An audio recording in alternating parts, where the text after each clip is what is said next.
Sétimo. 18 e 10. Acho que eu vou ficar aqui trabalhando. Tem um monte de coisa para fazer mesmo. Bom dia a todos os presentes. Bom dia. Damos início à quarta sessão ordinária de julgamentos da Turma Nacional de Uniformização dos Juizados Especiais Federais, nesse dia 24 de maio de 2018, que se realiza na cidade de Florianópolis, em Santa Catarina. Quero, iniciando os nossos trabalhos, dirigir saudações especiais com agradecimentos ao presidente do Tribunal Geral Federal da 4ª Região, desembargador federal Carlos Eduardo Thompson Flores Lenz, que, embora não esteja aqui presente, nos dá todo o apoio para que possamos realizar esta sessão ordinária em Santa Catarina. O desembargador coordenador dos juizados especiais, aqui representado pelo juiz federal Dr. João Batista Lazari, que cumprimento e agradeço. Também a diretoria do Fórum da Seção Judiciária de Santa Catarina, com a juíza federal doutora Cláudia Maria da Diego, agradeço Sua Excelência, a nossa companheira integrante da Turma Nacional de Uniformização, a juíza federal doutora Luísa Rico Gamba, que também auxiliou e fez tudo o possível para a realização dessa sessão ordinária em Florianópolis, para nossa satisfação.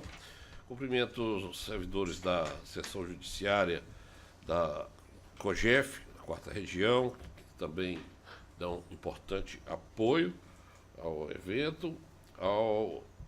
Cumprimento o ilustre presidente da AJUFESC, juiz federal Dr. Hildo Nicolau Peron, nos prestigia com sua presença e também com apoio da Associação Regional e da AJUF. Cumprimento os juízes integrantes da Turma Nacional de Uniformização, a juíza federal doutora Gisele Chaves Sampaio Alcântara, da 5ª Região, juiz federal doutor Fernando Moreira Gonçalves, da 3ª Região, juiz federal doutor Fábio César dos Santos Oliveira, da 2ª Região, juiz federal doutora Luísa, já cumprimentei, o juiz federal doutor Ronaldo José da Silva, da 3ª Região, a juíza federal doutora Carmen Elisângela Dias Moreira Rezende, da 1ª Região, o juiz federal doutor José Francisco Spizirri, da 4ª Região, juiz federal doutor Sérgio de Abreu Brito, da 5ª Região, juiz federal doutor Ronaldo Castro Desterro e Silva, da 1ª Região, combina bem com nossa cidade, né? E o juiz federal doutor Francisco de Assis Basílio de Moraes, que, sendo suplente, hoje participa pela primeira vez de sessões que dirijo, então, vem da 2ª Região. Quero dar as boas-vindas à Sua Excelência, dizer que obrigado, senhor ministro. É uma enorme satisfação poder contar com o brilho das suas luzes nesta sessão. Cumprimento o ilustre subprocurador-geral da República, doutor Antônio Carlos Pessoa Lins, e nossa secretária da Turma Nacional de Uniformização, a doutora Viviane da Costa Leite, também o juiz federal auxiliar da Turma Nacional de Uniformização, doutor Fernando Zanoná, que nos dá sempre um apoio fundamental nos trabalhos da Turma Nacional de Uniformização. Cumprimento as senhoras advogadas, senhores advogados, procuradores, procuradoras, servidoras e servidores, todos os presentes.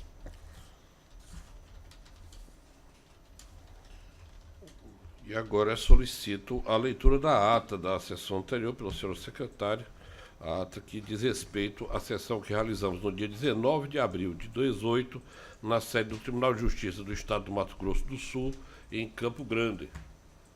19 dias do mês de abril de 2018, às 10 horas, na sede do Tribunal de Justiça do Estado do Mato Grosso do Sul, na cidade de Campo Grande, realizou-se a terceira sessão ordinária da Turma Nacional de Uniformização dos Juizados Especiais Federais, sob a presidência do excelentíssimo senhor ministro Raul Araújo. Participaram da sessão de julgamento a excelentíssima senhora subprocuradora-geral da República, doutora Dacília Tobelo, e os excelentíssimos senhores e senhoras juízes federais, Gisele Chaves Sampaio Alcântara, Fernando Moreira Gonçalves, Padre César dos Santos Oliveira, Luísa Iquio Gamba, Ronaldo José da Silva, Carmen Elisângela Dias Moreira de Rezende, José Francisco Fuzini, Guilherme Bolorini Pereira, Sérgio de Abreu Brito e Ronaldo Castro de Esteves Silva. Estão todos de acordo? De acordo. Nesses termos, então, fica aprovada a ata da sessão anterior. Submeto agora a julgamento os processos que temos em lista, que são 236 pelo sistema EPROC e 19 pelo sistema Virtus, totalizando 255 processos.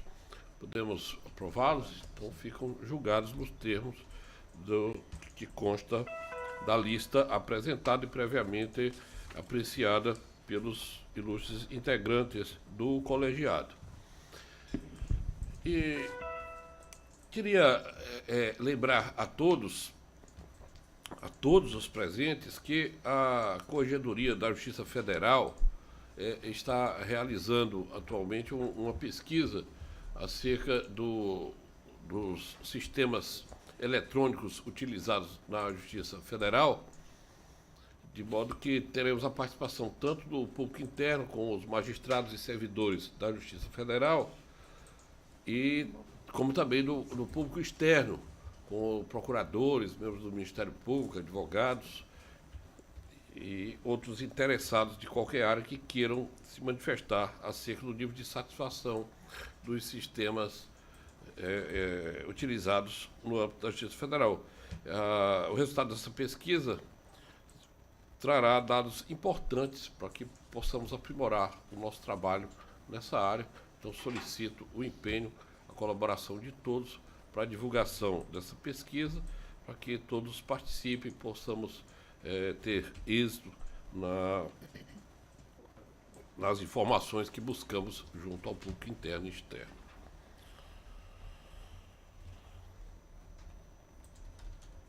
Temos processos com sustentação oral? São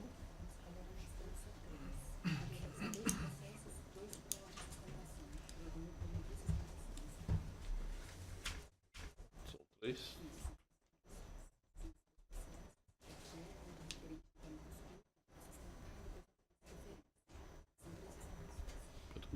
Então, eu inicio com o processo número 1 da pauta, que é o representativo. Está sob a relatoria do juiz federal Dr. Ronaldo José da Silva, e teremos sustentação pelo requerente, que é o INSS, com o Dr. Felipe Cavalcante Silva, a quem desde já convido a ocupar a tribuna, e em seguida teremos sustentação pelo amigo Scuri, com a doutora Gisele Lemos Kravosch.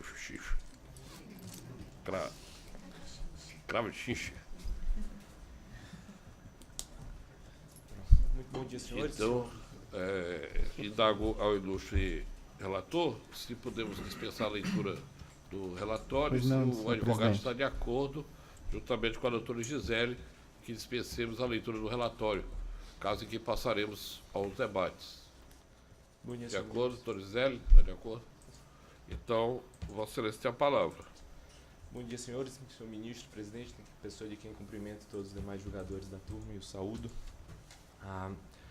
O tema em debate diz respeito à possibilidade de cômputo do período rural remoto e descontínuo para a aposentadoria híbrida. E o primeiro fato que gostaríamos de pontuar diz respeito ao fato de a aposentadoria híbrida não ser um benefício de per si. Ele é uma forma, ele é uma modalidade de concessão da aposentadoria por idade. E isso deve ser entendido dentro do contexto do qual faz parte, dentro do sistema previdenciário, sistema de benefícios. Então, ele existe dentro de uma realidade que gostaríamos de trazer alguns fatos para pontuar com os senhores. O primeiro deles diz respeito à posição sistemática da aposentadoria híbrida dentro da Lei 8.213. Ela se encontra no artigo 48, parágrafo 3º, e logo acima, tratando de todas as hipóteses de aposentadoria por idade, nós temos o parágrafo 2º, segundo o qual o trabalhador rural, ele deve comprovar o efetivo exercício de atividade rural no período, ainda que de forma descontínua, no período imediatamente anterior ao requerimento, por tempo igual ao período da carência. Ou seja, a aposentadoria híbrida também bebe nessa fonte, também se vale do parágrafo 2º, de acordo com o qual a gente deveria ter carência no período imediatamente anterior. Como todos os senhores sabem, o sistema pretérito anterior à Lei 8.213, nós tínhamos um viés muito mais assistencial do que há hoje para a aposentadoria dos trabalhadores rurais. As aposentadorias, elas tinham valores menores, as pensões tinham valores menores e eram concedidas apenas para o arrimo de família, algo que foi superado com o advento da Constituição de 88 e com a Lei 8.213, que regulamentou toda essa forma de tratamento. E na mudança de regimes, quando os rurícolas entraram efetivamente no regime que nós temos hoje, já foram previstas regras de transição. Já foram previstas regras que lhes garantiram as expectativas de direitos e os direitos adquiridos. E algumas dessas regras, das mais importantes, por exemplo, a tabela progressiva do artigo 143. A tabela progressiva que já previa que o trabalhador rural deveria comprovar apenas 60 meses de carência após a entrada em vigor da 8.213. Então, a gente não trata de algum fato novo que venha prejudicar de forma muito incidente os trabalhadores rurais. Houve uma transição e foram criadas regras para permitir uma transição tranquila. Tratando ainda do contexto, tratando ainda do sistema, gostaria de lembrar também que o artigo 3º, parágrafo 1º da Lei 10.666, ela afirma que na hipótese de aposentadoria por idade, e parêntese meu, qualquer hipótese de aposentadoria por idade, a perda da qualidade de segurado não será considerada para concessão do benefício, desde que o segurado conte com, no mínimo, o tempo de contribuição correspondente ao exigido para efeito de carência na data do requerimento do benefício. Ou seja, de acordo com o artigo 3º da Lei 10.666, norma em vigor, havendo a perda da qualidade segurada, qualquer hipótese de aposentadoria por idade deveria se valer da carência vigente na data da entrada do requerimento, ainda que seja uma aposentadoria híbrida, modalidade de aposentadoria por idade. E de que forma deveria ser contada a carência, entrando propriamente no tema em debate. A carência ela deveria ser contada de acordo com o que nós temos no artigo 55, parágrafo 2º, que é claro. O tempo de serviço do segurado trabalhador rural anterior à vigência dessa lei será computado independentemente do recolhimento das contribuições a eles correspondentes, exceto para efeitos de carência, conforme dispuser o regulamento. Então, nós temos um dispositivo que veda expressamente o cômputo anterior a 91 para efeitos de carência. É verdade, esse artigo está inserido no capítulo que trata da aposentadoria por tempo de contribuição e não da aposentadoria por idade. Mas, novamente, temos um sistema. E lembrando que, apesar de serem benefícios diferentes, a pessoa do segurado é o mesmo. O segurado rural, o segurado que é segurado especial, que eventualmente venha a contribuir facultativamente, ou qualquer trabalhador rural, o mesmo indivíduo teria computado carência, se eventualmente assim os senhores entendessem, para fins de aposentadoria por idade híbrida e não teriam computado o mesmo período com os mesmos vínculos e as mesmas provas para aposentadoria por tempo de contribuição. Isso seria uma interpretação que ressalta, que fere a lógica, que fere o entendimento de um contexto. O sistema ele deve ter visto como um todo. No STJ tivemos alguns julgados com relação ao tema, tivemos o tema repetitivo 609, que ele reconhece sim períodos anteriores a 91, inclusive para fins de certidão de tempo de contribuição e para que o tempo seja levado a regimes próprios, desde que indenizado. Ao entender dessa forma, o STJ ele diferencia, ou pelo menos deixa aberta, para que se entenda assim, a diferenciação relevante entre tempo de contribuição e tempo de carência. Ao julgar o tema 609, o STJ diz que o tempo anterior a 91 vale como tempo de contribuição. E tempo de contribuição, lembrando, ele tem muito a ver com o tempo necessário para que um segurado financie o sistema. A aposentadoria por tempo de contribuição dos homens aos 35 anos de contribuição serve para que o benefício tenha uma fonte de custeio. O tempo de contribuição ele tem a ver com financiamento, enquanto o tempo de carência ele tem a ver com evitar fraude. O tempo de carência ele existe para evitar que o indivíduo ingresse no sistema apenas no momento de requerer um benefício. É por isso que nós temos para o salário maternidade um tempo de carência de 10 meses. Nós não queremos que uma pessoa já entre grávida, já entre precisando receber o benefício, pague poucas contribuições e ingresse no sistema. Então, o próprio STJ, ao julgar o repetitivo 609, ele considera como tempo de contribuição, mas em momento algum considera tempo de carência. E eu peço permissão aqui, inclusive, para ler uma pequena frase do tema 609, que, reconhecido o tempo de serviço rural, não pode o INSS se recusar a cumprir o dever de expedir a certidão de tempo de serviço. O direito à certidão simplesmente atesta a ocorrência de um fato, sendo questão diversa o efeito que essa certidão terá para a esfera jurídica do segurado. Portanto, é possível que o tempo anterior a 91 seja contado para a contribuição, mas não como carência, como expressamente veda o 55, parágrafo 2º da Lei 8.213. Em alguns julgamentos isolados também do STJ, nós temos visto que se coloca de forma expressa a possibilidade de contagem de carência anterior a 91. Na visão do INSS, isso é uma forma equivocada de entender o que dispõe o artigo 26.3 da 8.213, que ele diz: independem de carência os benefícios do artigo 39.1. Benefícios do 39.1, em que são os benefícios garantidos ao segurado especial, em que ficaria garantida a concessão, desde que comprovado o exercício de atividade rural, de forma descontínua no período imediatamente anterior. Ocorre que o próprio artigo 39.1, ele diz: os benefícios destinados ao segurado especial deverá haver a prestação de serviço por tempo igual ao número de meses correspondentes à carência do benefício requerido. Então, não é que não exista a carência existe sim para o segurado especial, como os senhores muito bem sabem, mas essa carência ela deve ser comprovada de que forma? Com o trabalho rurícola do segurado especial. E, de novo, voltando ao 55, parágrafo 2º, desde que seja posterior à Lei 8.213. Mais uma vez, e encaminhando já para a conclusão, entender de forma estanque, entender de forma separada a aposentadoria híbrida do restante de seu contexto, nos traria injustiças, mais uma vez, com aquele mesmo indivíduo que, buscando aposentadoria por idade ou aposentadoria por tempo de contribuição, a depender do benefício, o período seria ou não considerado como carência, já que o 55, parágrafo 2º é expresso: para tempo de contribuição não vale. A gente vai poder realmente considerar como carência para determinados benefícios e não considerar como carência para outros? Fica o questionamento. E lembrando também de uma consequência prática que nós teríamos caso o período remoto e descontínuo pudesse ser considerado para fins de aposentadoria híbrida.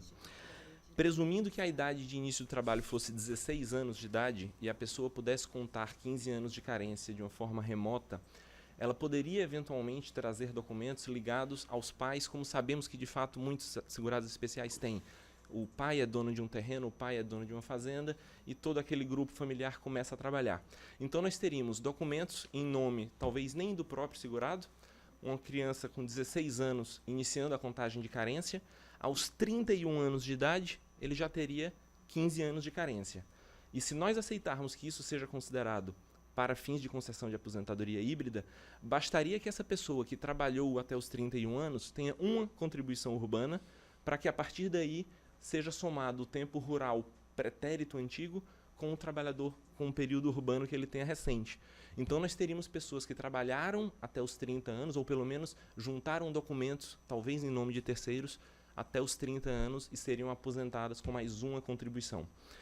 Não preciso lembrar aos senhores que isso traz uma repercussão econômica muito importante para o Instituto, não só nas contribuições que deixam de ser arrecadadas, caso seja considerado período de carência sem necessidade de efetiva contribuição, mas também com os benefícios que serão concedidos, como é o caso do próprio processo concreto que é trazido aqui à baila. Os senhores, obviamente, não julgarão o caso concreto, mas, neste caso, a autora ela junta documentos anteriores a 1978, documentos talvez em nome da família, em nome dos pais, porque em 78 ela se casou com um empresário, recebeu a vida inteira, em 95 o marido falece, ela passa a receber uma pensão por morte e não temos informações de outros vínculos que ela tenha tido, salvo contribuições individuais muito perto antes da aposentadoria. E aí ela pretende juntar 2 anos de contribuição individual com o período anterior a 78, um período muito remoto, sem que a gente tenha um efetivo trabalho, sem que a gente tenha demonstração de efetiva contribuição. Se a pessoa contribui, é claro que ela tem direito. Para o INSS, não há dúvida, se ela consegue demonstrar após 91, nesses 27 anos após 91, se ela consegue demonstrar algum trabalho rural, algum trabalho urbano, que se dê o benefício. O que nós não gostaríamos de ver é injustiças sendo cometidas em nome de uma interpretação que talvez não seja melhor. Então, mais uma vez, cumprimento os senhores e agradeço pela oportunidade. Agradeço ao doutor Felipe Cavalcante Silva pela sustentação e agora convido a tribuna, pelo amicus curiae, o Instituto Brasileiro de Direito Previdenciário, a doutora Gisele Lemos Krauchichin.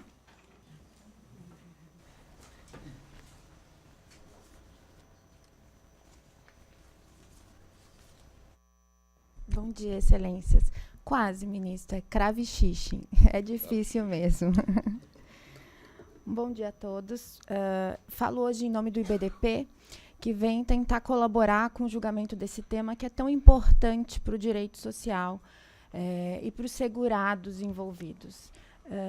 O primeiro questionamento que acredito que é importante fazermos é qual é o objetivo da evolução legislativa da Lei 11.718 de 2008, que foi, sem dúvida, uma conquista social e que trouxe a possibilidade de mistura da carência híbrida com a carência urbana, se reconhecendo a vida laboral dos brasileiros, que não é só num âmbito ou só no meio urbano ou só no meio rural.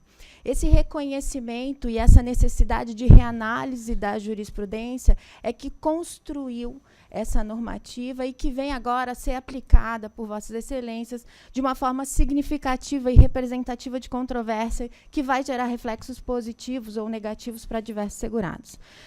A evolução legislativa, então, permitiu uma alteração de jurisprudência, sem dúvida, que vinha sendo adotada pelo STJ e pelos demais tribunais, que dizia que o rural só poderia se aposentar por idade se tivesse as 180 contribuições, ou o artigo 142 na progressiva, no meio rural unicamente, e que o urbano só poderia se aposentar como urbano por idade se tivesse toda a carência cumprida no meio urbano.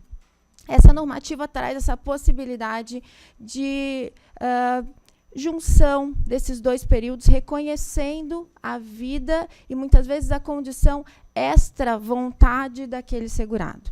Dito isso, é importante ressaltar que, no tocante a esse representativo de controvérsia, inclusive, toda a jurisprudência levantada é anterior a 2008. É anterior a essa legislação. Os RESP citados são um de 2003, o outro de 2006, anteriores, então, de interpretações do STJ antes dessa alteração de normativa. Não são contextuais com o tema que está sendo colocado agora. Também a súmula utilizada pelo INSS, a súmula da TNU número 24, como bem ressaltou o procurador do INSS aqui da tribuna, ela é referente ao artigo 55, parágrafo 2º, que diz respeito, está inserido na seção que trata da aposentadoria por tempo de contribuição. E aqui a gente não pode misturar carência e direitos de aposentadoria por tempo de contribuição, onde se exige 30, 35 anos de contribuição, né, do segurado, com a aposentadoria por idade, seja ela urbana, seja ela rural, ou seja ela agora com carência híbrida. Há uma diferenciação, sem dúvida, a ser feita com relação a essa forma de interpretação. É claro que a exigência do tempo de contribuição para uma aposentadoria de tempo de contribuição é diferente. Por quê? Porque tempo de contribuição só tem no meio urbano. Não tem aposentadoria por tempo de contribuição no meio rural. Não tem como eu fazer essa correlação e tentar misturar a interpretação do artigo relacionando com o meio rural, onde a gente não tem essa correlação. Né? Por quê? Porque no meio rural, como é que se cumpre carência no meio rural? mediante comprovação de tempo de serviço rural. E essa carência híbrida permite a comprovação de tempo de serviço rural somado a tempo de serviço urbano.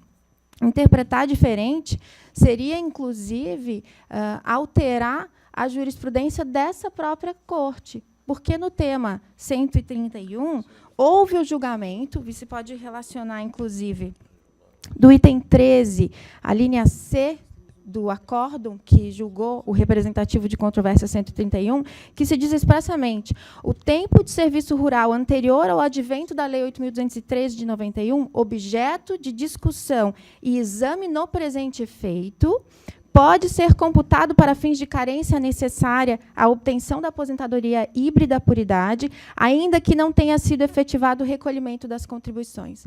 E, de novo, venho a ressaltar, não tem como a gente comparar uma contagem de tempo para fins de expedição de certidão de tempo de contribuição para se levar para um regime onde se sabe que os salários são muito maiores do que o salário mínimo, que é o objetivo, normalmente, dessas aposentadorias por idade, e se comparar a contagem de tempo para fins de uma aposentadoria híbrida com, por idade e com contagem de tempo rural. O IBDP entende e sugere, né, inicialmente, que não seja conhecido o presente representativo no tocante a não haver relação expressa entre os paradigmas utilizados para a fundamentação processual do incidente e aquilo que efetivamente está sendo tratado, o tema realmente tratado aqui. Mas, em caso de aceite e julgamento do mérito, sem dúvida o IBDP entende que deve ser reconhecida a contagem de tempo anterior a 91 para os segurados que necessitam de uma aposentadoria por idade híbrida, para que se possa garantir a subsistência mínima, porque esses benefícios não são de valores altos, não são de teto, não são de valores compatíveis, por exemplo, com o regime próprio, são de salário mínimo, são vinculados à garantia da dignidade da pessoa humana, daquelas pessoas, sim, que talvez tenham trabalhado muito tempo lá quando crianças, e recentemente a gente teve a decisão do TRF reconhecendo o tempo de serviço rural a qualquer tempo, desde que comprovada o exercício. Né? Então, nesse caso, a comprovação do exercício de trabalho rural, somado muitas vezes a um tempo no regime urbano, de pessoas que são inseridas mais tarde nessa forma de contribuição, e que acabam, se tiverem que ser exigidos delas os 15 anos, né, 180 contribuições, não vão ter acesso a benefício, não vão ter nenhuma garantia de subsistência mínima. Por isso, o IBDP, então, pleiteia que, caso haja o julgamento do mérito desse representativo de controvérsia, que seja garantida a contagem de tempo anterior a 91 para fins de carência de aposentadoria por idade híbrida. Agradeço. Agradeço, doutora Gisele Lemos Cravo-Xixim. E retorno a palavra ao ilustre relator. Agora, verifiquei que há uma questão de ordem. Inicialmente, bom dia a todos, cumprimento Vossa Excelência, senhor presidente, ministro Raul Araújo, subprocurador, doutor Antônio Carlos Pessoa Lins, cumprimento e já agradeço desde já a acolhida calorosa dos colegas aqui de Florianópolis, que nos receberam muito bem, na pessoa da doutora Cláudia Maria Dadico, que é a ilustre diretora do Foro da Seção Judiciária, a nossa colega e anfitriã, a doutora Luísa aí, eu também agradeço. Acho que não é à toa que aqui é conhecida como Ilha da Magia, realmente é uma cidade muito bonita e muito prazerosa nessa época do ano, como a doutora Luísa já nos havia antecipado. Senhor presidente, entrando então aqui no processo, quando fui analisar o incidente de uniformização, eu verifiquei que a petição do incidente ela estava incompleta no texto, provavelmente por algum erro material, acredito eu, mas que não dificultou a compreensão. Mas eu fiz questão de suscitar aos colegas para que o colegiado deliberasse uma questão de ordem, tendo em vista a importância e a relevância do tema social, econômica, e a quantidade de processos que estão aguardando o julgamento deste representativo. Verifiquei que, a princípio, não havia maiores complicações na compreensão da temática envolvida. Então, eu só suscitei uma questão de ordem para que admitíssemos, então, esse IPU, embora esse defeito de forma, admitíssemos e conhecêssemos o incidente. E é como apresento o voto na questão de ordem. Não sei se Vossa Excelência gostaria de destacar. Ficou superada? Estão todos de acordo com a superação da questão de ordem? Então, Sim, Vossa Excelência presidente. pode passar ao voto. Prosseguindo, senhor presidente, tem algumas questões preliminares inicialmente foram suscitadas nesse incidente de uniformização que eu estou rechaçando. A primeira seria relativa à nulidade do acórdão recorrido por ausência de motivação em relação ao pleito específico que havia sido apontado no recurso inominado, que era a impossibilidade de compra para fins de carência do período de trabalho rural anterior a 1991. Ocorre que, em sede de embargo de declaração, houve manifestação do colegiado de origem expressamente sobre o tema e houve a ratificação, então, do acórdão ora objeto de impugnação no PU. Então, estou rejeitando essa preliminar. E, adiante, em relação à preliminar de ausência de paradigma válido, eu observo que, com relação à temática objeto do PU, que é exatamente essa de impossibilidade de cômputo do tempo de serviço rural para fins de carência nessa modalidade de benefício que se convencionou chamar aposentadoria híbrida, por idade híbrida, a parte recorrente, o INSS apresentou ao menos um PEDLEF desta colenda TNU, que é posterior à edição da lei, e que, embora não guarde estreita similitude fático-jurídica com o tema objeto aqui 168, ela possibilita a compreensão. E aí aqui eu cito um precedente que nós já temos aqui da nossa colenda TNU, acerca da possibilidade de uma certa, que chamo eu de uma certa flexibilização dessa análise da similitude fático-jurídica, se a temática central estiver envolvida, ou seja, os casos não precisam ser exatamente idênticos, mas se a temática central da controvérsia estiver envolvida nos precedentes, a TNU passou a entender que é possível conhecimento. E aí eu cito um PEDLEF que é até recente, que nós julgamos na sessão de Campo Grande, da relatoria do eminente colega Dr. Fernando Moreira Gonçalves, que é o famoso PEDLEF da possibilidade da alta programada. Então eu conheço, entendo satisfeitos os pressupostos de recorribilidade e conheço do presente incidente. Posso prosseguir, senhor presidente? Sim, superamos a preliminar, então? Eu só gostaria de assinalar, senhor presidente, que nós como já tratamos aqui nas reuniões preparatórias, que esse foi um representativo selecionado pelo plenário. Então, é um processo que já veio num primeiro julgamento e aqui, neste plenário, foi selecionado como representativo de controvérsia para o tempo remoto. Então, eu penso que aqui ainda mais a flexibilização em relação aos paradigmas apontados se justifica, né? Então, também acompanho para que conheçamos do incidente. Todos de acordo? Sim. Perfeito. Então, você prossegue. Senhor presidente, então, agora adentrando ao mérito, eu gostaria de fazer umas considerações prévias. Em relação ao PU, embora não houvesse uma manifestação expressa no pedido de uniformização acerca da temática que é objeto da tese a ser definida por essa colenda TNU, que consiste na possibilidade de cômputo de tempo remoto ou tempo de serviço rural prestado no passado distante, realizado no passado distante, ainda que de forma descontínua, se esse tempo de serviço poderia ser aproveitado no cômputo para fins de carência do benefício da denominada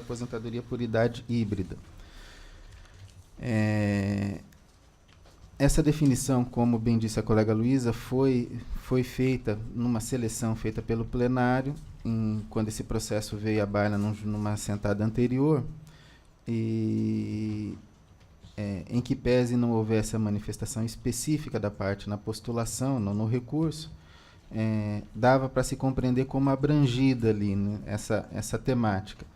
Mas, de todo modo, como houve impugnação no recurso em relação à possibilidade de cômputo de tempo de serviço rural anterior a 91, e esse foi objeto, e também de cômputo de tempo de serviço rural para fins de carência, com base no artigo 55, parágrafo 2º da LBPS, eu enfrento esses temas que foram objeto do PU, e ao enfrentar, inicialmente, e como eu trouxe um voto mais alongado, eu vou procurar fazer um resumo, senhor presidente, peço vênia aos pares que já tiveram conhecimento, até para, atendendo aos princípios dos juizados, o principal deles é o da celeridade, para não cansar aqui os pares e nem as pessoas que acompanham, mas tentando trazer a ideia central do voto que apresento. Então, em relação ao primeiro tópico, e já adianto, senhor presidente, já que aqui nós não estamos num filme de suspense, e sim num julgamento, adianto que a tese que apresento, e após muito refletir e com bastantes perplexidades ao me debruçar sobre o tema, eu cheguei à conclusão, justamente por uma análise mais aprofundada, tanto do trabalho legislativo quanto da edição da Lei 11.718, os debates legislativos, qual era a intenção do legislador. A lei, muito embora a lei, uma vez promulgada, ela ganhe autonomia, ela também veio para atender algumas situações de exclusão desse trabalhador rural do passado, que ficava sem proteção de Seguridade Social. Então, com base nessa pré-compreensão que tive, eu não consegui identificar a possibilidade, dentro dessa temática, de excluirmos esse tempo de serviço rural remoto no cômputo da carência. Então, adianto que a minha conclusão seria nesse sentido e passo a apresentar os fundamentos do porquê. Inicialmente, aí no tópico, aposentadoria por idade híbrida, cômputo de tempo rural anterior à Lei 813, vedação do artigo 55, parágrafo 2º da Lei de Benefício, superveniência da Lei 11.718, de junho de 2008, postulado da lei posterior derroga a lei anterior. Aí, em relação a essa questão, esse aparente conflito normativo entre o parágrafo 3º e o parágrafo 3º do artigo 48 e o parágrafo 2º do artigo 55, eu entendo modestamente, salvo o melhor juízo, que haveria esse aparente conflito normativo que poderia ser solucionado com esse postulado já clássico, e aí aqui eu cito doutrina, e para não cansar os pares, não vou deixar de ler, que dispõe que no eventual conflito deveria se prestigiar a lei posterior, e o fundamento filosófico disso, até um jurista clássico argentino, o professor Henrique Aftalion, ele disse que haveria um fundamento filosófico no sentido de que a sociedade atual não poderia ficar vinculada a uma interpretação da sociedade do passado, ou seja, a evolução social é que justifica essa mudança legislativa. Afinal de contas, a lei é um produto do extrato social. E, ainda assim, com base no professor Karl Larens, ele coloca que um outro fundamento seria o fato de que o espírito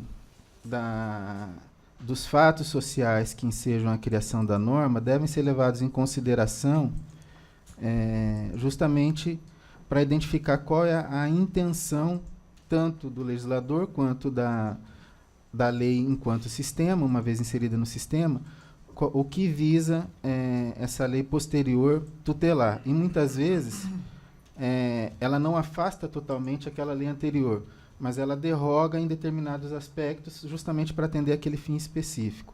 E foi o que aconteceu no caso.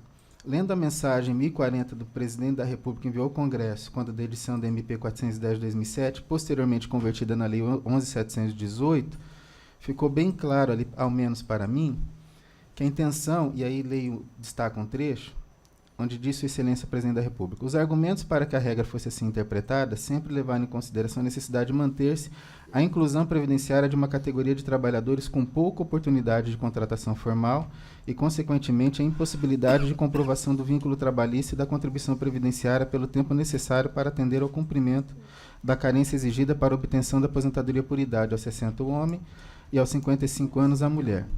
Vossa Excelência é conhecedor, aí se dirigindo ao presidente do Congresso, Vossa Excelência é conhecedor de toda a problemática e também dos esforços envidados por parte desses ministérios para conscientizar o empregador da área rural da importância da formalização das relações de trabalho no campo.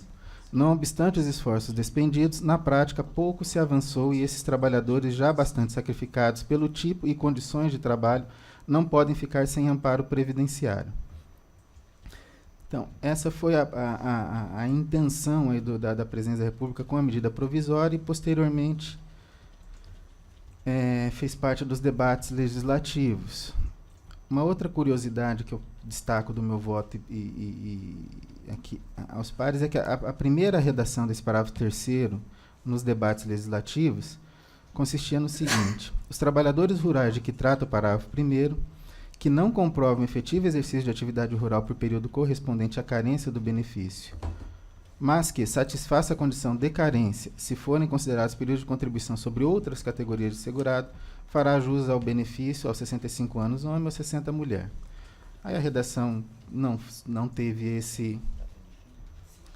Não foi essa a redação final, foi outra redação final, mas de todo modo, em nenhum momento nos debates se falou que estava excluindo a carência desse tempo, ou seja, a equiparação desse tempo de serviço anterior para fins de carência, mas tão somente uma alteração redacional.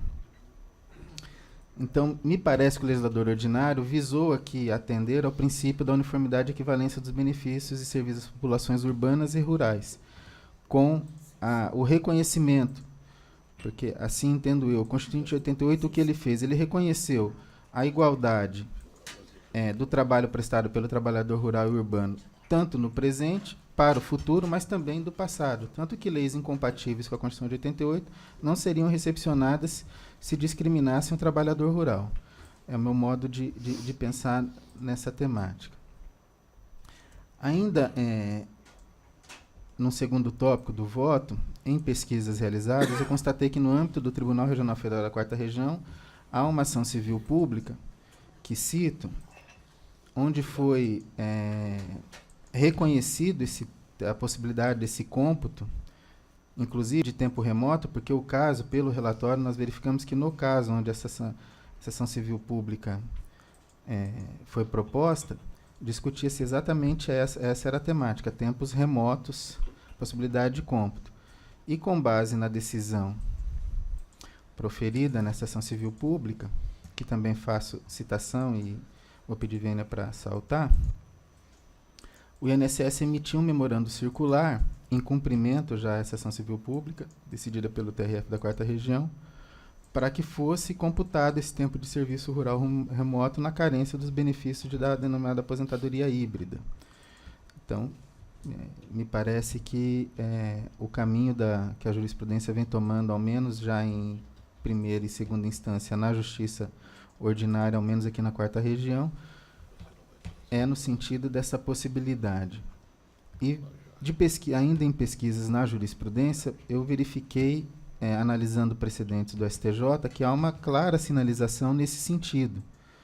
E cito precedentes aqui do STJ, um que destaco, que é o do ministro Herman Benjamin.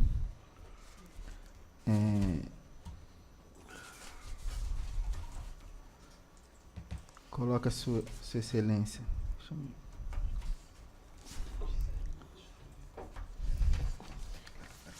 Assim seja qual for destaca um trecho da ementa, assim seja qual for a predominância do labor misto no período de carência ou o tipo de trabalho exercido no momento do implemento do requisito etário ou do requerimento administrativo, o trabalhador tem direito a se aposentar com as idades citadas no parágrafo 3º, desde que cumprida a carência com a utilização de labor urbano ou rural.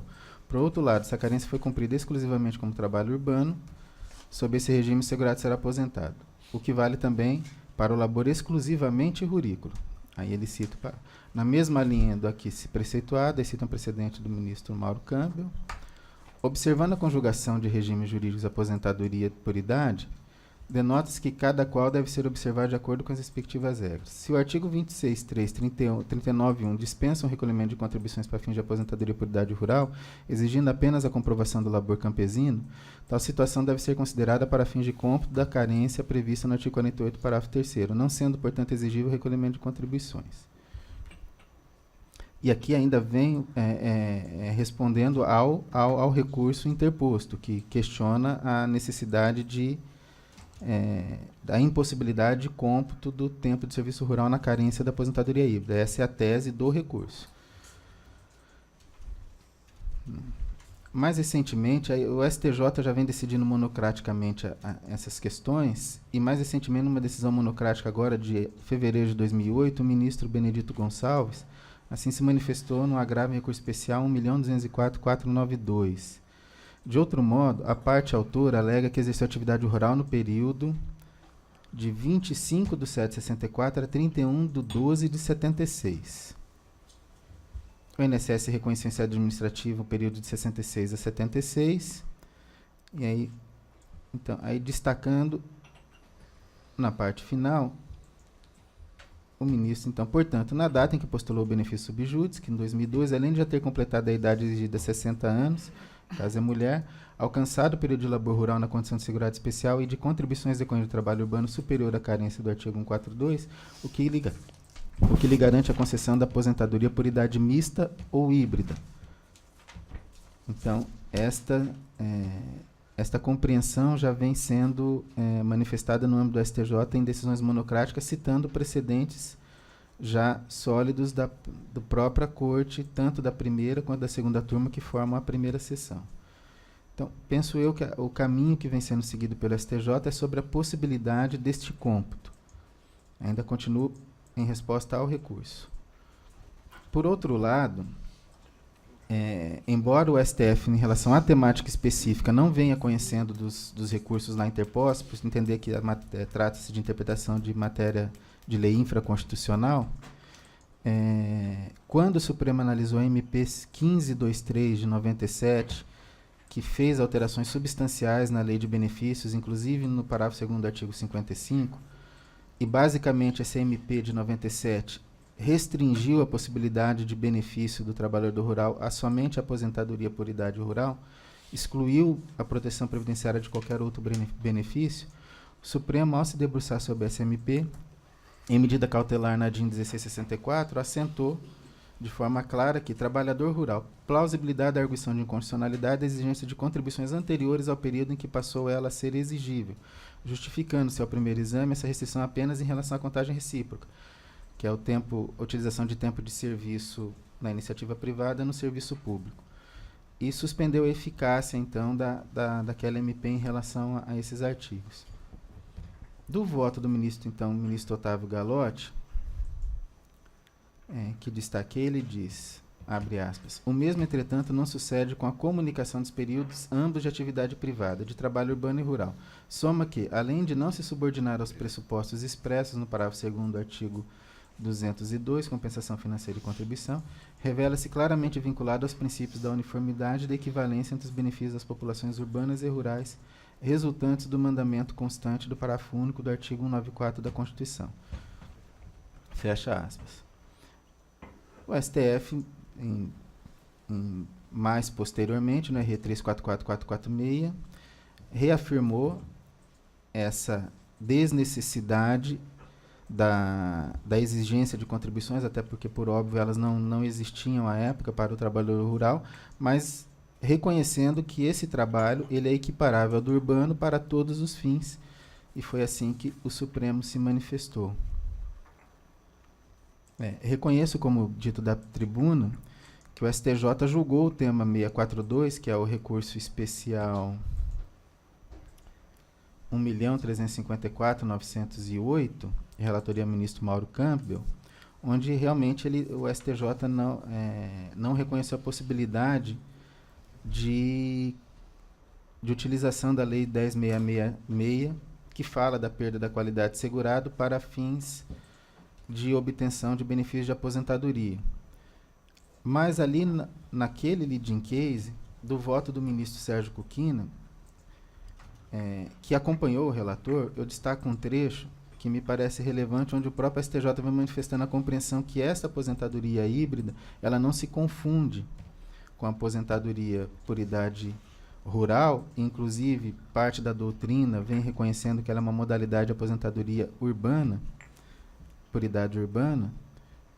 O ministro Sérgio Kukina, ele coloca: como artigo 143 da Lei 813 visa proteger o direito à aposentadoria por idade rural dos trabalhadores que permaneceram no exercício do trabalho no campo até as vésperas do implemento de todos os requisitos legais, não há como reconhecer na espécie a qualidade de segurado especial da hora recorrida para fins de obtenção da aposentadoria rural por idade, sem prejuízo, no entanto, de que, a tempo e modo, venha postular querendo a concessão de aposentadoria híbrida, de que cuida o artigo 48, parágrafo 3º da Lei 8.213.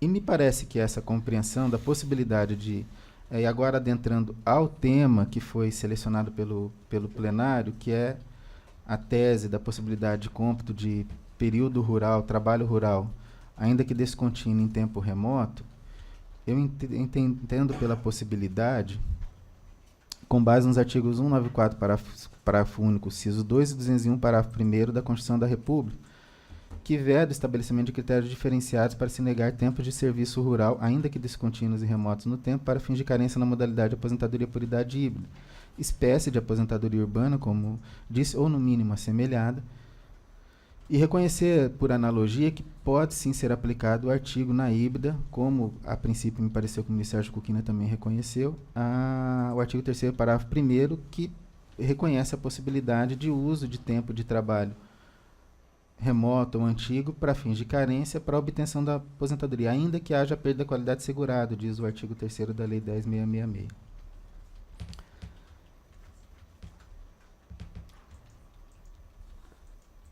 Aí cito o precedente da TNU, que aí que seria a reafirmação da tese dessa possibilidade de utilização de tempo de serviço rural anterior a 91,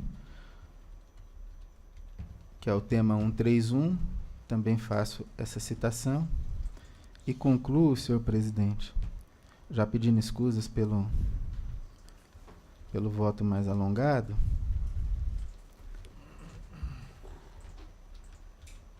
concluo dizendo assim: guardadas essas premissas, não me parece razoável criar judicialmente um marco inicial permissivo da utilização de tempo de serviço rural sem recolhimento de contribuições, no cômodo da carência necessária à obtenção da denominada aposentadoria por idade híbrida, sobretudo porque, do contrário, se estaria penalizando o trabalhador que laborou efetivamente no meio rural, ainda que em passado distante, e não poderá usar esse tempo, ainda que para fins de carência, para obtenção de sua aposentadoria por idade, ao passo que o trabalhador urbano, que tenha laborado no mesmo período em passado distante, poderá usar esse tempo, ainda que de forma descontínua, por expressa autorização legal, que é a Lei 10.666.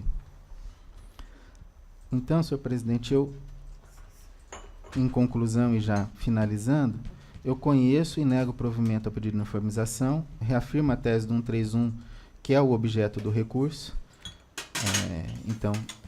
respondi ao recurso, e em relação ao que foi destacado pelo plenário para debate, eu acrescento o entendimento de que é possível o cômputo de período rural remoto, ainda que descontínuo, prestado em qualquer época, mesmo anterior à Lei 8.213, elaborado em regime de economia familiar ou como trabalhador rural, para fins de carência, com escopo de obtenção do benefício por aposentadoria por idade híbrida, prevista no artigo 48, parágrafo 3º da Lei 8.213 de 91. Então, julgamento do representativo nos termos do artigo 17 do Regimento Interno. É como voto, senhor presidente.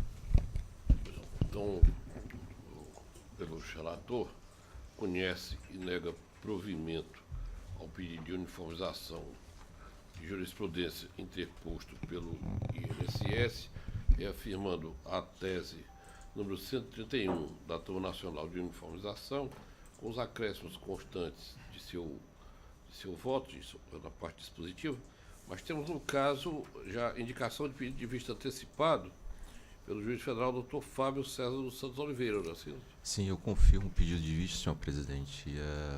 Faço já... Parabenizo o senhor relator pelo voto, excelente voto, muito bem cuidado, mas em razão das especificidades do caso e da repercussão dele, vou pedir vista para melhor analisá-lo. Indago se os demais aguardam. Senhor presidente, Não. eu vou aguardar o pedido de vista do Dr. Fábio, mas eu quase me sinto assim no dever de assinalar que o tema 168 deste representativo não se confunde com o tema 131.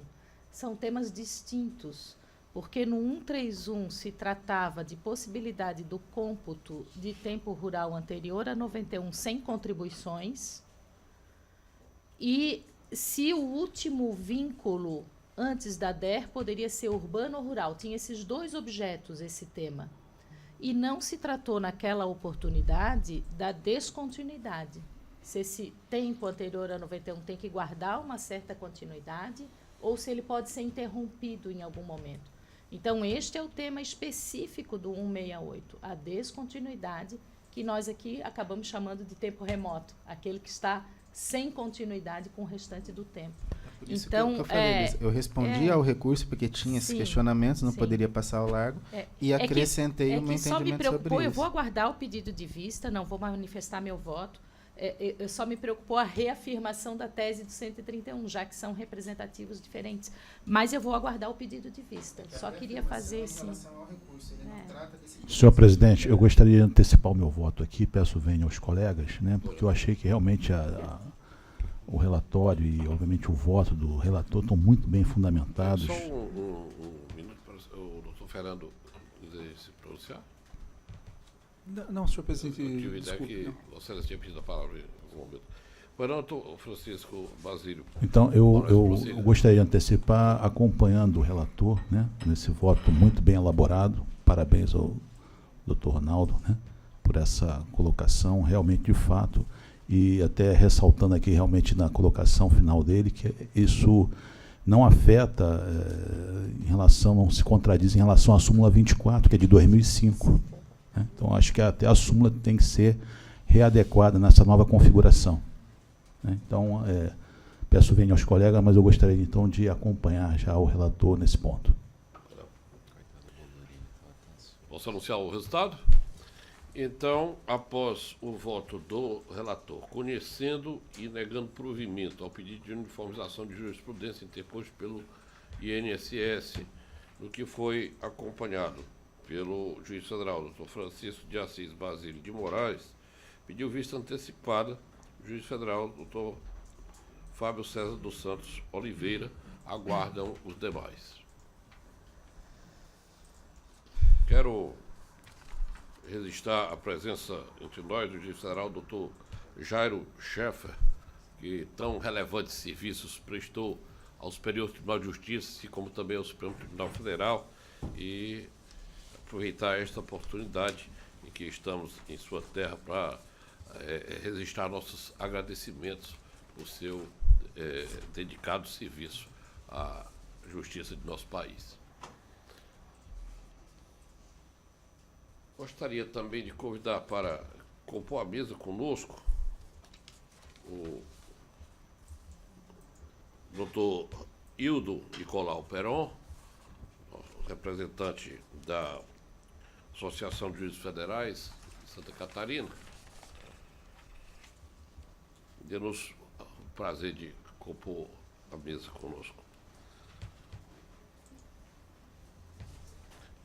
Temos sustentação oral.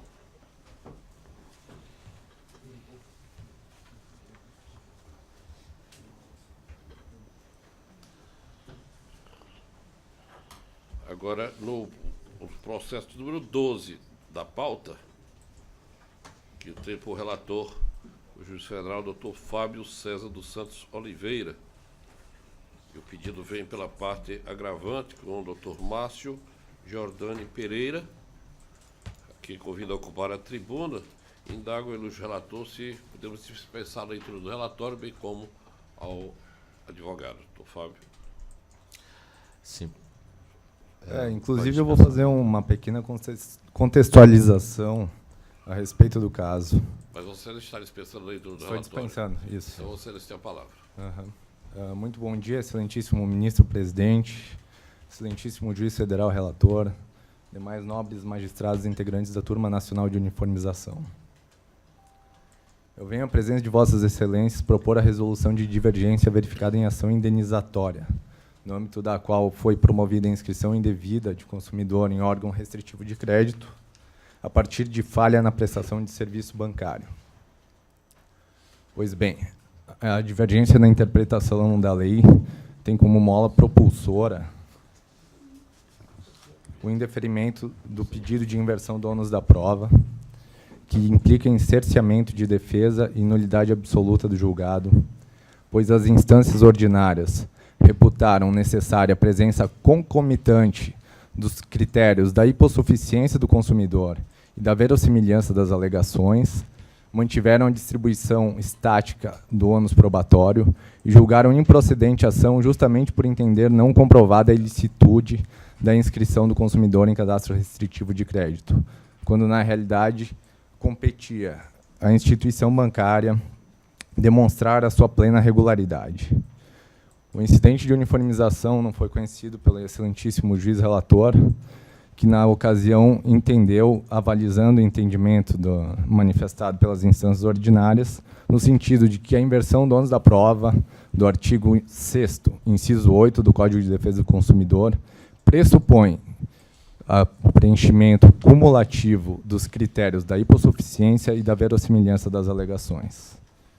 Com a máxima vênia e a partir da interposição do agravo regimental, ouso discordar da posição adotada pelo excelentíssimo juiz federal relator na decisão agravada, na medida em que a Lei 8.078 não estabeleceu critérios cumulativos, mas sim alternativos para a inversão do ônus da prova.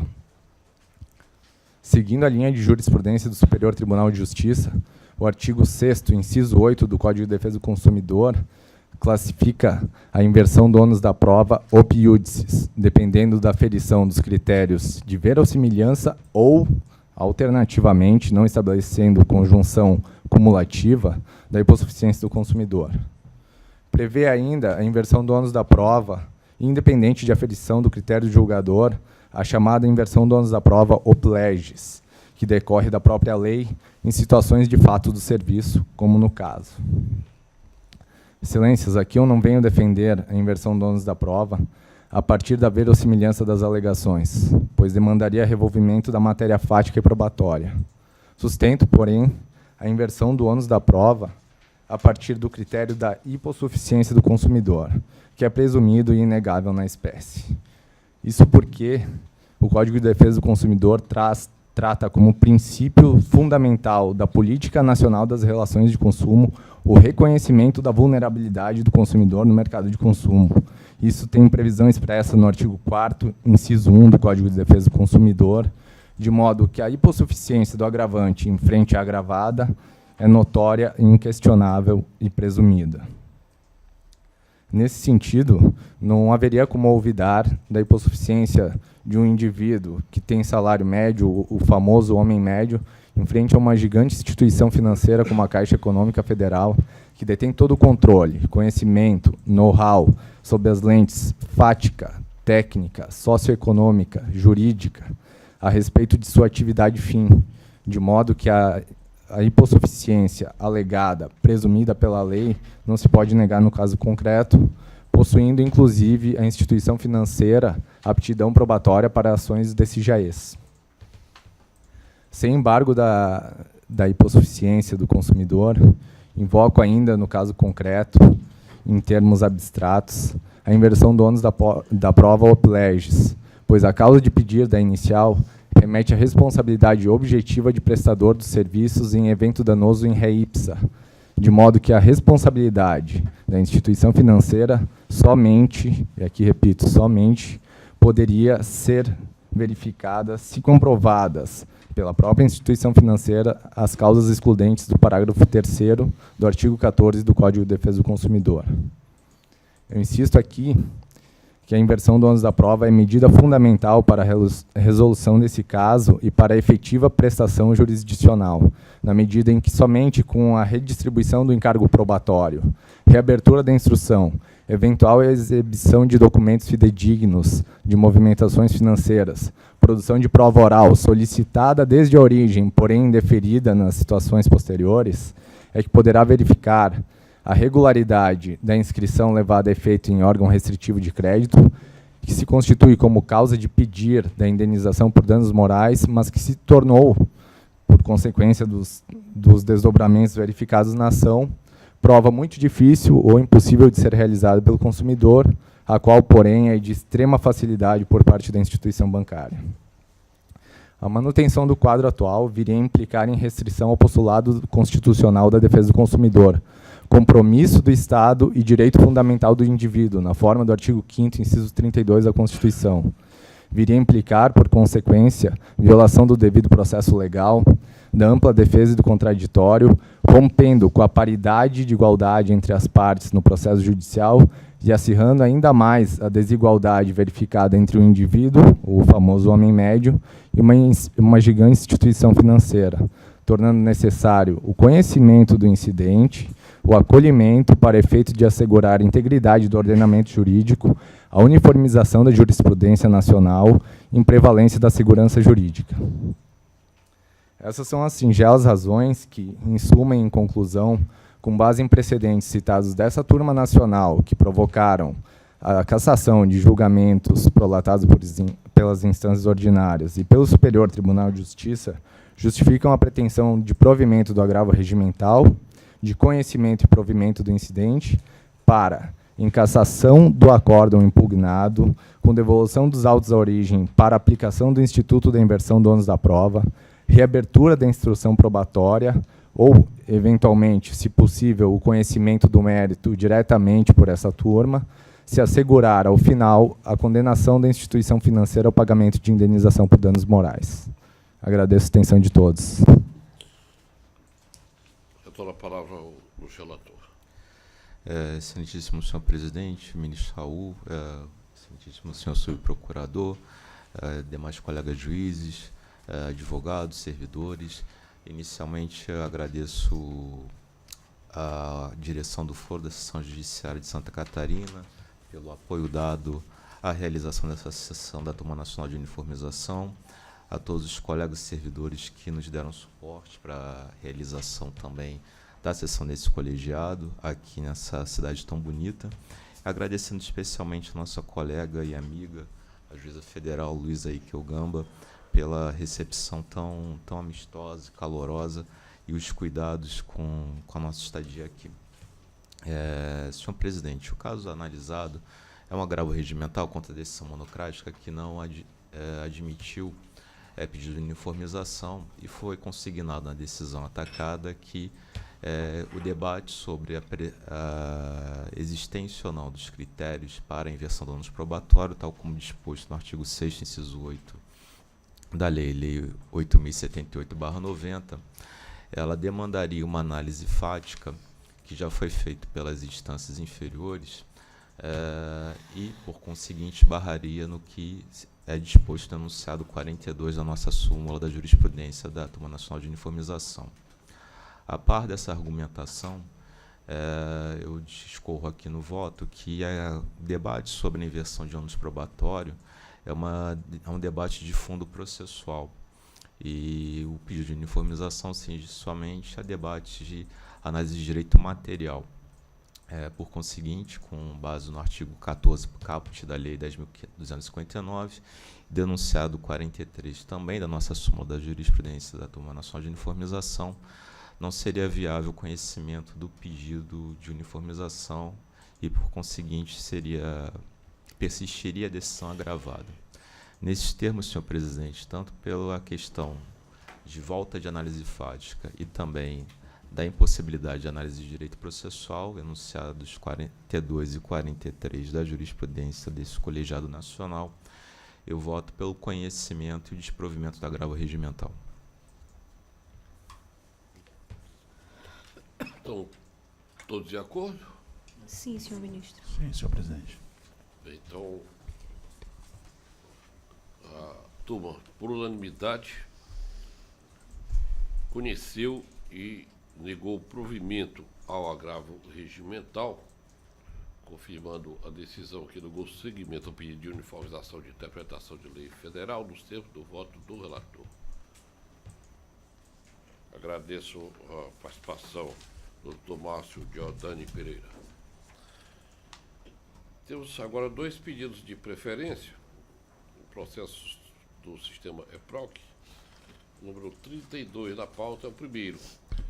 Tem como relatora a juíza federal, a doutora Gisele Chaves Sampaio Alcântara, que tem a palavra. Bom dia, senhor ministro. Bom dia, doutor Antônio Carlos. Pedido de preferência pelo requerente, com a doutora Priscila Rolim de Almeida. Bom dia, doutora Priscila.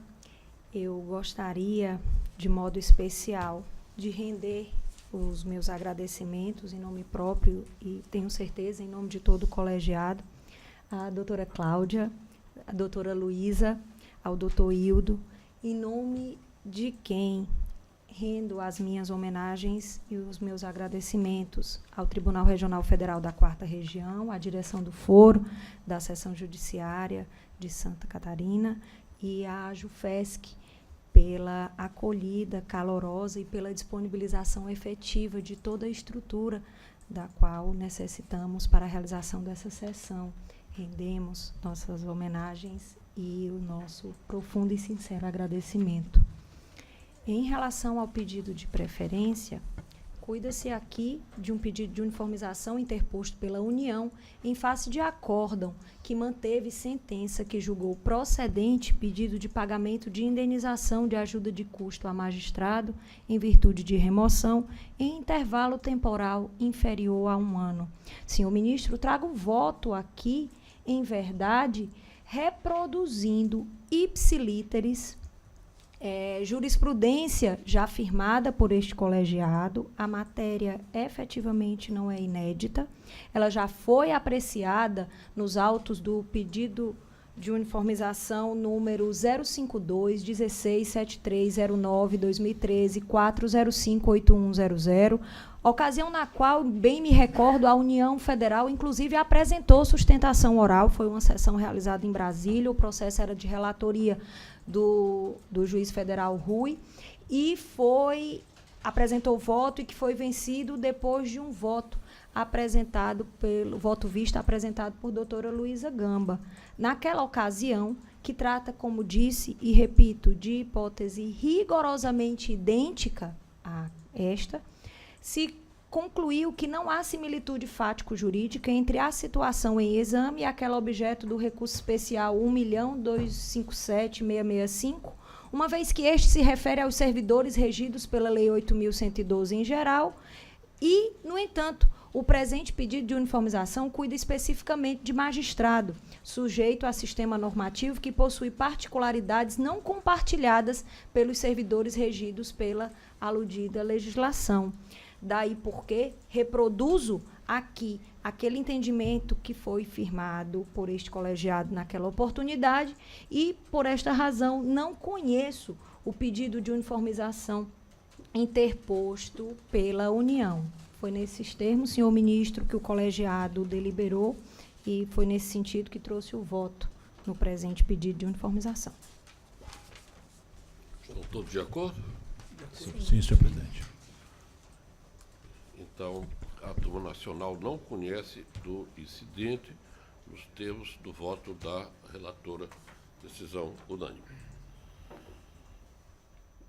O seguinte é o número 193 da pauta, também tem pedido de preferência pela requerente, com a doutora Priscila Rolim de Almeida, e o relator é o juiz federal, doutor José Francisco Spizir, que tem a palavra.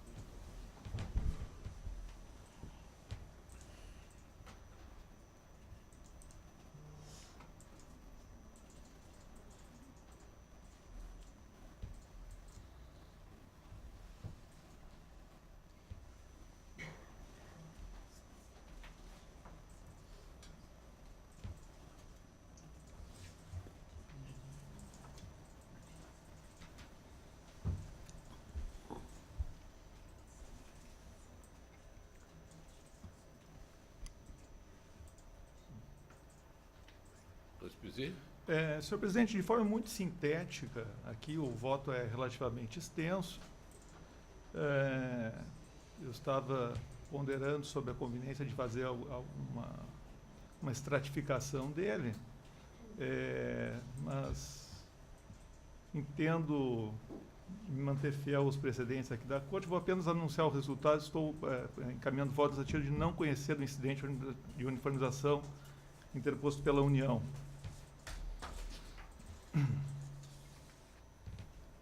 Estão todos de acordo? Sim, senhor presidente. Então, a Turma Nacional de Uniformização, por unanimidade, não conheceu do incidente de uniformização nos termos do voto do relator. Nós temos agora o processo de reclamação. Qual é o número da pauta? Número 23 da pauta. A relatora é a juíza federal, doutora Gisele Chaves Sampaio Alcântara. E o reclamante é Hamilton Machado Domingues, reclamado no juízo da segunda turma recursal do Paraná. Doutora Gisele, deseja se pronunciar? Senhor ministro, Vossa Excelência quer... Porque me parece que a advogada desistiu do pedido de sustentação oral, mas se Vossa Excelência quiser, eu posso sim proferir o voto. Não, é o 23. É o 23. Teve empate. 23? Esse é o caso em que tem o voto de Ah, desempate. é o da reclamação. Se Vossa Excelência Se entender... todos estiverem de acordo, eu passo ao voto de desempate. Vossa Excelência decide. Se quiser, eu posso trazer um resumo do meu voto. Se não, Vossa Excelência... Deixo a cargo de Vossa Excelência. Então, passo ao voto de desempate, esclarecendo que, iniciado o julgamento, a ilustre relatora, a juíza federal, a doutora Gisele Chaves Sampaio Alcântara, encaminhou o voto no sentido de conhecer e dar provimento à reclamação para cassar o acordo reclamado e determinar a segunda turma recursal do Paraná que proceda à adequação do julgado à tese firmada pela Turma Nacional de Uniformização em sede de Pedilef, que julgou o tema 126 nos termos ali firmados, no que foi acompanhada pelos juízes federais, doutores Ronaldo José da Silva, Carme Elisângela Dias Moreira Rezende, Ronaldo Castro Desterre Silva e Francisco de Assis Basílio de Moraes.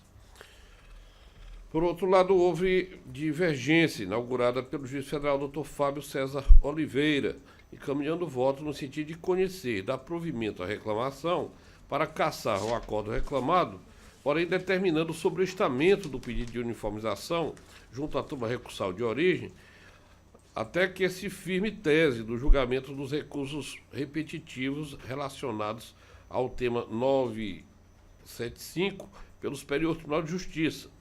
E nisso foi acompanhado pelos juízes federais, doutor José Francisco Spizzi, doutor Sérgio de Abreu Brito e doutor Fernando Moreira Gonçalves, sendo que a juíza federal, doutora Luísa Riquel Gamba, foi vencida no conhecimento e, com isso, acompanhou a divergência.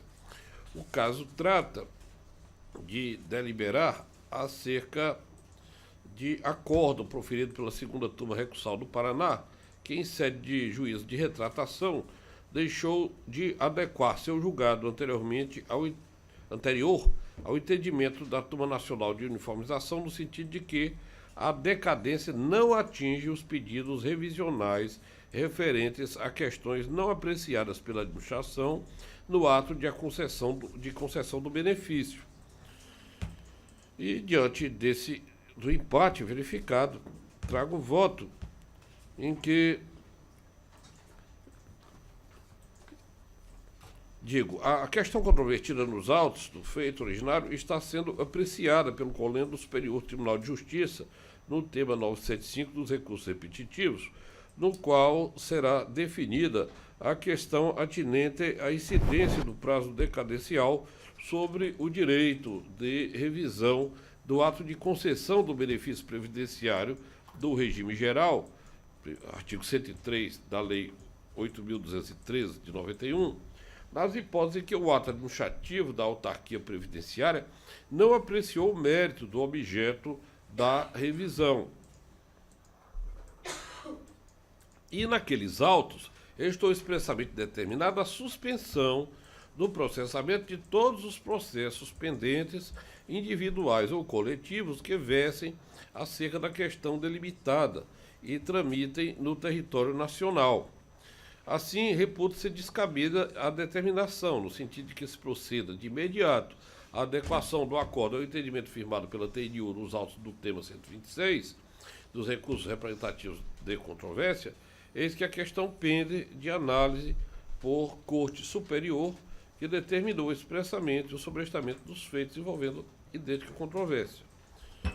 Portanto, me parece acertada a solução encaminhada pela divergência, no sentido de cassar o acordo objeto da reclamação e determinar que a turma recursal de origem volte a apreciar o tema apenas após a definição da questão controvertida pelo Colégio Superior Tribunal de Justiça no referido recurso repetitivo, com que peço venha a ilustre relator e demais julgadores que a acompanharam para acompanhar a divergência nesses termos.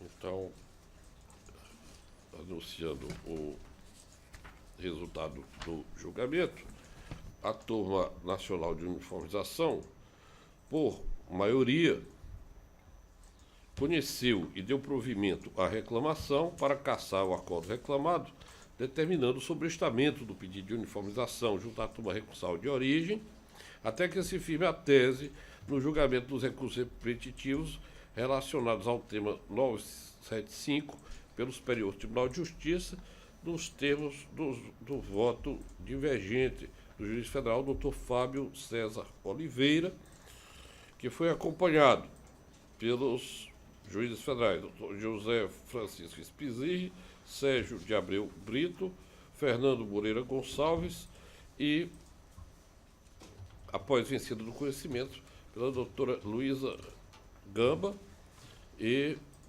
pelo presidente da Turma Nacional de Uniformização, vencidos a relatora e os juízes federais, doutores Ronaldo José da Silva, Carmen Elisângela Rezende, Ronaldo Castro Desterri Silva e Francisco de Assis Basílio de Moraes.